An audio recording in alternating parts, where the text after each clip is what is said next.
जी Ahmad uncle. Qadir, मुझे पता चला है माजिदा साहिबा क्या हासिल करना चाहती हैं। और वो क्या है? सुनो ध्यान से। माजिदा साहिबा आज कंपनी की बोर्ड मीटिंग करने वाली हैं।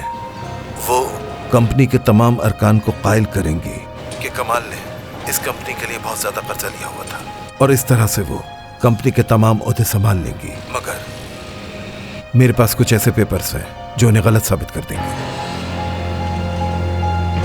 जिसका इल्म माजिदा साहिबा को नहीं। तो अब हमें क्या करना होगा? हम साबित कर सकते हैं कि माजिदा साहिबा ने कमाल को एक साजिश के अंदर फंसा दिया है। और हम ये कैसे करेंगे?